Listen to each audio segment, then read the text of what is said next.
さんこんにちは、ゴリアユです。ついに初めての Q&A の動画を撮っていきたいと思います。インスタストーリーで何度も Q&A はしていて、まとめはハイライトに上げてるんですけど、ちょっと質問がかぶるようになってきたので、この質問プラス新しい質問を募集したものに関して回答していきたいと思います。この撮影3回目ぐらいなのでちゃっちゃかやっていきたいと思います。コリアユ。私のことを知らない方のために本情報だけお伝えすると、私は純日本人で、日本で高校卒業してすぐ韓国に来て、語学堂として大学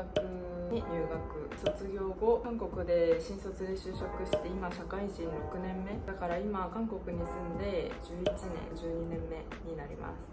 で身長は162センチ、見えないって言われます。血液型、これみんなに当てられるんですけど AB 型で、 MBTI これもよく聞かれるんですけど、 INFP と INFJ がいつも半々で出るんですけど、働く時とオフの時ではちょっと性格が全く違うと思っていて、オフの時はさっき言った半々で、働く時は自分でも INTJ だなと思ってたんですけど、実際にすごい仕事に没頭してる時期 INTJ が出たことがあります。韓国に住む前の韓国語レベル、韓国に来る前からその独学で勉強してたので、スマホも全部韓国語にして使ってたりとかしてて、だからある程度は韓国語ができていました。韓国に来てすぐの語学堂のテストでは5級で、6級が一番上の級になるので、生活するのに困らないくらいは喋れていたけど、でもトピックとか語学堂のレベルって本当に数字でしかないので、今考えると韓国語で表現できる幅だったり会話のスピードだったりっていうのを今と比べると本当に今の10分の1ぐらいしかできてなかったんじゃないかなと思ってま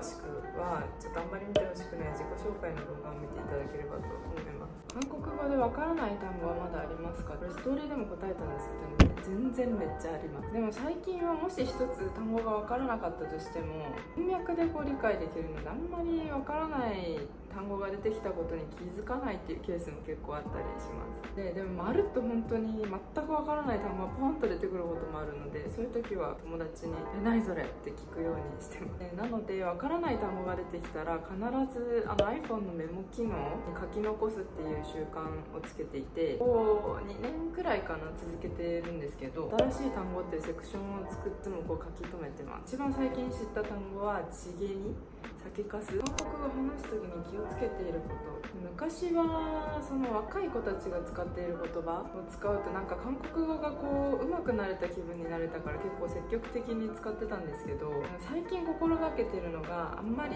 敬がつく言葉を使わない。ケウケねとか、なんか外国人が使ってるのを韓国人が見た時になんかあんまりいい印象ないかなって思って、できるだけ使わないように心がけてます。であとすごい悔しいのが、会社のそのチャットとかでもただ打ち間違えただけでも外国人が韓国語を打ち間違えると、韓国語知らないんだわからないんだっていう風になってしまうので、日本語を打つ時よりも本当に文章分かりやすいかとか打ち間違いがないかっていうのにめっちゃ気をつけるようにしてます。韓国語のタイピングが早いか、スマホのタイピングはむしろ日本語がめっちゃ遅くて、フリップの入力の仕方が私できなくて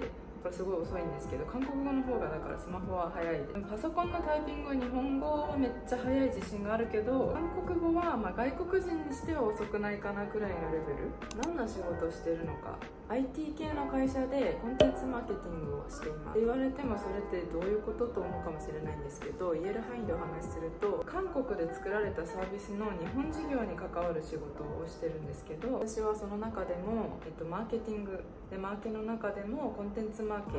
といって、主にサービスに関わる全てのクリエイティブ、広告だったり、あとはそのコンテンツの企画、オウンドメディアだったりホームページだったりっていう、そういう企画制作だったりっていうのを通してマーケティングの数値に貢献するっていう仕事をしています。で今の会社ではコンテンツのその統括みたいなことをしてるので、時にはブランディング関連にも関わったりしています。お金のために仕事をするか、好きな仕事でお金を稼ぐか。私はいくらお金を積まれてもやりたくないことが本当にできない性格なので、 100% 好きな仕事でお金を稼ぐ。仕事選ぶとき、会社選ぶときに何を重要視しているか。今回の転職に関しては自分のポートフォリオを作るために転職するっていう目標があったので、転職して今の会社では韓国で業界では一応有名なサービスっていうのを日本にローンチするのを一から経験できるっていうのと、あとそのサービスのコンテンツの統括ができるっていうのは私にとってすっごくいい機会だったんですよ。なので自分がとにかく成長できるかっていう部分をかなり重要視していますと、会社を選ぶときはとにかくもうレビューをめっちゃ調べる、異様にその残業を強要するとかそういうのもレビューに書かれてるし、あとは福利厚生、会社の文化とか使ってるツールとかめっちゃリサーチして、で今の環境とあんまり大きく変わらないところを好む方ではあります。結構人間関係とかに適用するのに時間かかるんですけど、そういう適用は時間がかかっても仕方ないとしても、他のことでちょっと適用できないと結構時間がもったいないので、リサーチをかなりする方だと思います。練習についてなんですけど、たまに聞かれるんですけど、額は明かしたくないですけど、少ない練習ではないと勝手に思ってます。あと外国人はこっちで働いた練習どうなのっていうところちょっと気になってる方いらっしゃるみたいだったんですけど、本当にこればっかりは何とも言えなくて、その職種にもよるし、人にもよるし、転職の仕方にもよるし、能力にもよるし、外国人だからっていうのは私の周りではちょっと聞いたことがないんですけど、もしかしたら特殊な業界とかだとちょっと話が違うかもしれないです。休日は何してるか、基本遊びに行くことってあんまりなくて、編集したり家で個人の仕事したりしてるんですけど、遊ぶ予定を入れたとしても土曜日に入れて日曜日は絶対誰にも会わない日っていうのを作ってます。ダイエットどうなったか、前にその元の体重から3キロ太りましたっていう動画を出したと思うんですけど、であれから4ヶ月が経って4ヶ月かけてやっと3キロ戻しました。大したことは全然してなくて、やったこととしては、4ヶ月間具合が悪い日以外は朝起きてすぐに10分15分軽く筋トレをする。で夜寝る前にも10分間軽い筋トレをする。私 YouTube 見てやったんですけど、韓国の YouTube ではソミピっていう方を見てやったのと、あと夜の運動はマヨ TV のマイさんの動画を参考にしてやらせていただきました。であとは家で食べるご飯は全部白米から玄米に変える。シリアルも完全玄米のものに変える。何か食べた後は掃除するなりして動く。昼休みのカフェでは甘い飲み物をできるだけやめる。大好きだったマドレーヌとかフィナンシェとかパン類をできるだけやめる。最近ランニングマシーンを中古で買ったんですよ。でちょっと走ることはちょっと騒音とかでできないので、なんかミュージックビデオとか面白い番組とかを寝ながら見るんじゃなくて、ゆっくりでもいいから歩きながら見るっていうことをしてます。撮影何でしてるのか、編集は何でしてるのか、基本的には iPhone で撮ってます。デジカメも持ってるんですけど、ソニーのものを使ってて、でもすっごく映りがいいかっていうと普通。編集は Adobe を使ってて、プレミアプロと Photoshop、たまにプレミアラッシュを使ったりしてます。はい、で彼氏についてなんですけど、これめちゃくちゃ毎回インスタの Q&A するたびに聞かれてるんですけど、ブログで報告は一応していたんですね。その YouTube に登場してた方に関してはもうお別れをしてだいぶ経ちます。その後も最近まで彼氏いたんですけど、お別れして今はフリーです。で今後は多分結婚でもしない限りは YouTube に彼氏を登場させるっていうことはしないと思うんですけど、なんか前に登場させてたのも割と将来の話とかもしてたし、もう別れることがないだろうなっていう確信があったから YouTube を撮ってたんですけど、恋愛って本当に最後まで何があるかわからないので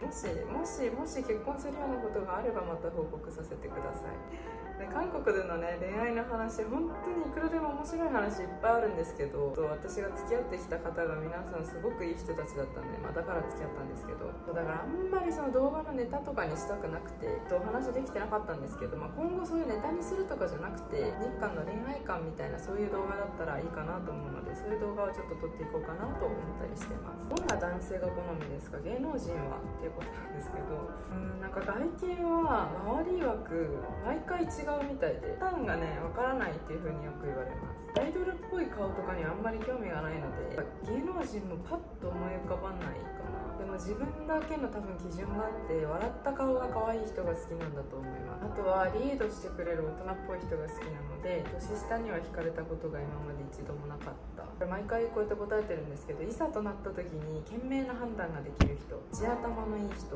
にすごく惹かれる傾向にあります。モチベーション、なんで頑張れるのかっていう風に本当によく皆さん聞いてくださるんですけど、なんか頑張ってるっていう風に思ってくださってるのか、でもなんか頑張ってるっっていうよりは多分やりたいことしかやってないっていうところが正直あって、私結構もともとかなり怠けてしまうタイプなので、動き続けないと止まってしまう人間だっていうことを自分が一番よく分かっているんですよ。なので常に新しいことに挑戦したり成長しようっていう姿勢を持たないと運気もそこで止まってしまうし、何より自分の心がダメになってしまうというか、そうなると自信も喪失してしまうんですよ、だから動いているっていうのが大きくて、もう頑張れなくなる、できなくなることっていうのも全然あるので、そういう時は休む、食べる、寝るで、自己啓発系の動画を見る、その動画を見てそうだよねって思いながらまた寝るみたいなことを繰り返してるとちょっと回復したりします。韓国に慣れすぎたなと感じること、なんか味噌汁食べる時もスプーンで食べたくなってしまうとか、なんか日本に18年住んでたけど、でも5歳ぐらいまでの記憶ってみんなないじゃないですか。ってなると結構トントンなんですよ。だんだん文化が混ざってきてしまうというか、例えばその韓国で美容室でパーマとかしてるとパーマの時間長いじゃないですか。でお腹空いたなってなった時にちょっとコンビニ行ってきますとか言えば、パーマしたまま全然コンビニとか行かせてくれたりする。そういうのがあれ日本ってなかったっけって考えるとあったような気がしてくるというか、混ざってきてしまうんですよね。でもこれよく言えば文化に適応したんですけど、仕事的には全然良くないので、ちょっと本当に忘れないようにしないとって最近すごく思います。韓国に来て変わったこと、自分の意思をはっきり伝えるようになりました。でこれなんか日本人の遠慮がちな部分、配慮する、なんか礼儀正しい部分、私もすごくいい部分だしすごい好きな部分ではあるんですけど、でなんか礼儀とは別で意見があるのに配慮して意見を先に言わない、大丈夫じゃないけど配慮してまず大丈夫って言っちゃう、遠慮がちな部分っていうのはあるじゃないですかね。なんか日本ではお互いそんな感じであれば次に自分のターンっていうのが戻ってくる、帰ってくるんですけど、なんか韓国ではしょうがないと自分のターンが戻ってこないことがあって、ちょっと損することがあったりするんですよ。で多分韓国には別のその配慮の仕方っていうのがあると思うんですけど、お互いに配慮だって感じるほどでないといけないわけじゃないですか。でなんだけど韓国で主張をしないとただのもどかしい人になってしまうことがある。その実際に大学の友達にも日本人のいいところなのは分かるんだけど、でもなんかすごいもどかしいタッタッペだよっていう風に何度も何度も言われて、すごいそれで私変わったんですね。でもそういうケースじゃなくても、なんかダメっていう決まりがあっても韓国って言ってみること意外と OK になってしまうケースとか多くて、学校とかでも書類これじゃダメって言われても押したら OK になるとか、だからある程度もろもろちょっと言わないと損をするっていうケースが多いです。だからここで自分も損をせずに生き抜くためにちょっと強い部分を持つっていうのは結構大事になってくるかなと個人的には感じています。韓国に適応して長いこと住んでる日本人を見てると同じように変わってきた子たちが多いなという印象で、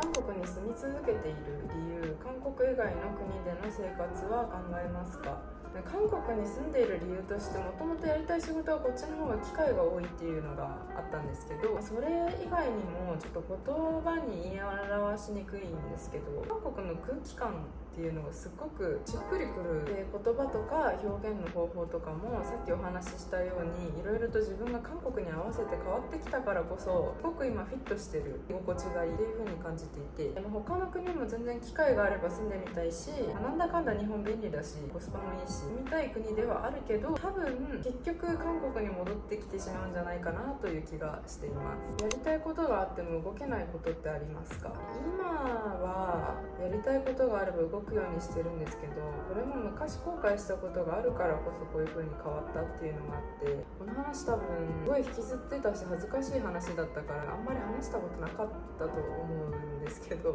大学卒業の直前、その就活してた時にどういう方向性でキャリアを積んでいくかっていうのはまだちょっと悩んでた時期っていうのがあって、一回誰もが知ってる本当に有名なエンターテインメントの会社で今やってるようなグローバルマーケティングのインターンの募集が出てたんですよ。でめっちゃやりたくて書類出して受かって、でプレゼンしに行った会場で外国人私しかいなくて、競争率めっちゃ高かったけど本当に奇跡的に合格したんですよ。なのにすごい嬉しかったのに、なぜかいきなりその受かった瞬間始めるのが怖くなってしまったんですよね。今考えると本当になんでそんな状態になっちゃってたのか分かんないんですけど、ちょっと精神的にもダウンしてた時期で、多分新しい環境に飛び込むっていうのがすごく怖く感じたんですかね。自分でも自分が理解できないんですけど、何度も会社の方と電話して、会社の方もすごい説得してくださってっていうことがあったんですけど、結局飛び込むことができずにお断りしたっていう経験がありました。それから3年くらい引きずったの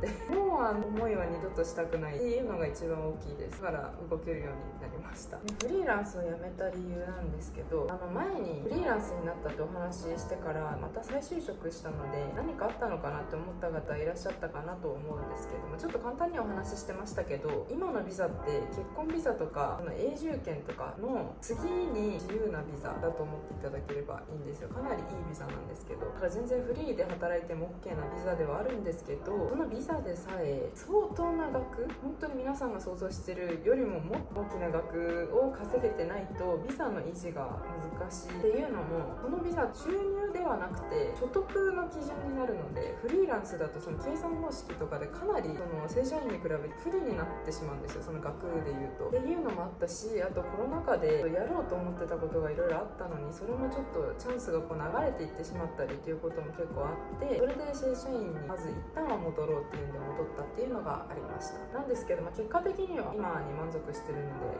全然良かったかなと思ってます。で、今後の目標について、いろんな面で目標ってあると思うので、ちょっと分けてお話しすると、仕事面としては今会社でやってる仕事って10年前にはなかった最先端の仕事だと思ってて、すごく面白いなと思いながらやってます。で、特に今いる業界だと韓国で一つの専門性を積んできてる日本人っていうのがまだあんまりいなくて、だから経験を積んで次にもし会社移動するってなっても、同じような業界で同じようなポジションでちょっと自分の経験値を今後も上げていきたいなという気持ちで今で、しばらくはその正社員として会社員として経験を積んで、ゆくゆくは自分で何か立ち上げるという形になるかもしれないし、フリーで今の仕事を生かすかもしれないですけど、まだ形ははっきりしてないですけど、いずれは独立したいなっていう気持ちがあります。あと個人としては、自分のこの日常っていうのを共有し始めて13年が経つんですけど、当時ランキングにいらっしゃったその韓国系の発信者の方って、私が知ってる限りだと今も誰も残ってないんですよ。なのでこのままおばあちゃんになるまで発信を続けることができたらすごい記録になるんじゃないかなってすごい勝手に思ってて、人が成長していくのを見るのって面白いじゃないですか。だから地道に続けていきたいなと今後も思ってます。で、そんなに私のコンテンツってすごい刺激的なものではないですけど、私の見てくださってる方ってそんなに別に私に面白さとか求めてないと思ってて、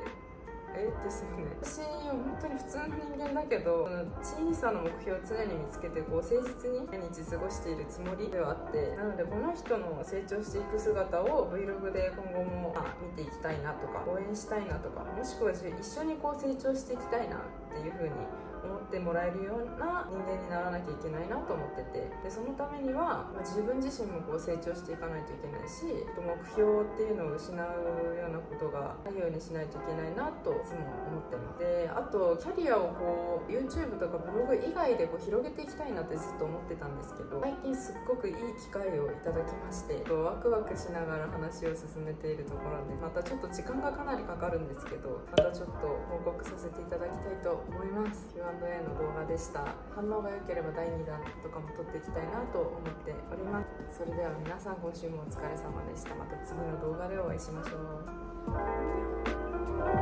う。